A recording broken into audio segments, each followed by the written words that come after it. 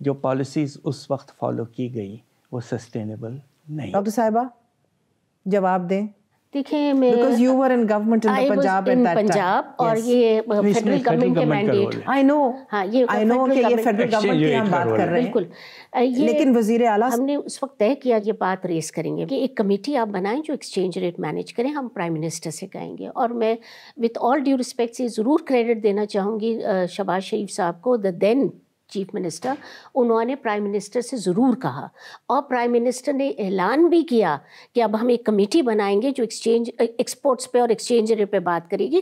ہم نے آپس میں یہ اسٹریٹجی طے کی تھی, بٹ وہ کمیٹی کیونکہ فائنانس کبھی چلی نہیں, ملی نہیں, کوئی بنی نہیں پائی اور اس پہ کوئی کام وام نہیں ہو پایا. ایک بات تو بہت اچھی رہی جو کہ سسٹینیبل نہیں رہی کہ افراط زر کی رفتار حد سے زیادہ کم رہی.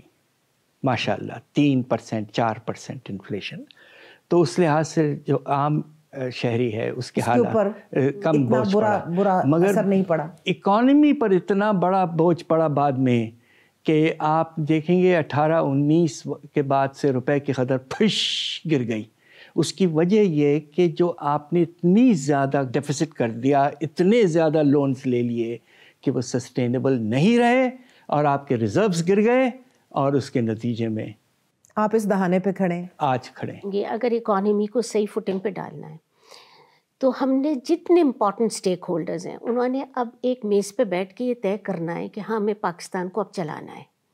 جب تک ہم سب مل بیٹھ کے نہیں یہ بات طے کریں گے نا, یہ اکیلے اگر آپ اس طرح کی گورنمنٹ جو ابھی بنی ہے اس پہ چھوڑ دیں گے تو میرے خیال سے it will yet be another lost opportunity. ریاست کے جو ادارے ہیں یہ قربانی دینے کو تیار ہیں؟ دیکھیں اگر جو میجر اسٹیک ہولڈرز ہیں, اب کھل کے بات کروں چلے, جس میں پولیٹیشین بھی ہو, آپ کی ملٹری اسٹیبلشمنٹ بھی ہو, آپ کی بیوروکریٹس کو بٹھا لیں, آپ ایک اچھا پلان بنائیں, آپ کے جج بھی ہوں, بیٹھے آپ ان سے کہیں کہ دیکھیے اب پوائنٹ یہ ہے ہم نے عام آدمی پہ تو بوجھ ڈال ہی دیا جتنا ہمیں ڈالنا تھا, اب ٹائم یہ آیا کہ آپ بوجھ اٹھائیں تھوڑا سا اور یہ اپنے اپنے پریولیجز کو تھوڑا سا پیچھے لیں تاکہ اب ہم پاکستان کو فرم فوٹنگ پہ ڈالیں. دیکھیں IMF کا پروگرام ہمیں ابھی 3 سال کے لیے کرنا ہی کرنا اور وہ پوری پرسکرپشن ہے اوپر سے لے کے نیچے تک کہ صبح آپ نے یہ دوائی کھانی ہے, دوپہر کو یہ دوائی کھانی ہے, رات کو یہ دوائی کھانی ہے, اور اس سے آپ نے ٹس سے مس نہیں ہونا ہے. آپ IMF کے پروگرام پھر گئے اس پہ اور آپ نے یہ اس طرح کے اسٹرکچرل ریفارم میجرز نہیں لیے, پھر 3 سال کے بعد کوئی امپرومنٹ نہیں آئے گا. You have to now do a business as usual change کیجیے, ذرا کمٹمنٹ نیشن کو دکھائیے اکنامک ریوائول کی طرف. ابھی سے دیکھیں میں بات کیا سن رہی ہوں, میں آپ کو تھوڑی سی بات کر رہی ہوں, ابھی ہم آئے ہفتہ نہیں ہوا ہے, میں آپ کے لیے یہ اچھا کر دوں گا, میں آپ کے لیے اچھی کر دوں گی, میں آپ کے لیے, یعنی ابھی امپریشن یہ دیا جا رہا ہے کہ سب بہت اچھا ہو جائے گا, فٹ فٹ فٹ فٹ خرچے ہوں گے, ہم آپ کے لیے کر دیں گے. بھائی آپ نے سوچا ہے کہاں سے آئے گا وہ؟ PDM کی حکومت میں بھی آپ فائنانس ایڈوائزر تھیں, اسٹیٹ منسٹر فار فائنانس تھیں, member of the national assembly بھی تھی. اس وقت آپ نے اپنے جو MNAs وغیرہ تھے ان کو جو یہ پیسے دیے, کسی کو آپ نے 50 کروڑ دیا, کسی کو آپ نے 1 ارب تک دیا, اس وقت آپ نے یہ رسپانسبلٹی کیوں کی؟ دیکھیں میں اب یہ کہنا مناسب میرے لیے نہیں ہوگا, گورنمنٹ نے کیا تو میری بھی رسپانسبلٹی تھی, مگر میں آپ کو صرف یہ بات بتا دوں, فائنانس ڈویژن نے ایک آسٹیریٹی پلان بنا کے دیا ہوا تھا, اور وہ آسٹیریٹی پلان سے ہمارا سلوگن تھا سیو اے بلین, کہ آپ یہ امپلیمنٹ کریں تو کم از کم 1 بلین آپ یہاں روکیں. آپ نے 1 بلین روپیہ تو لیجسلیٹرز کو دے دیا. جی, اس کے تو اب کیا بتاؤں, کیونکہ میں شولڈر کر رہی ہوں وہ رسپانسبلٹی. یہ صرف یہ کہنا چاہتی ہوں کہ وہ تو شہباز شریف صاحب کی رسپانسبلٹی ہے, he was the prime minister, the buck stops at him. Yes doctor صاحب, let's just go to the Imran Khan government 2018 to 2022. انہوں نے کیا کیا, کیا انہوں نے کوشش کی معیشت کی سمت درست کرنے میں؟ دیکھیے عمران خان کے ساتھ جو with all due respects again problem یہ رہا ہے کہ انہوں نے بھی جسے کہتے ہیں نا جادو کی چھڑی چلانے کی کوشش کی. تو جب وہ آئے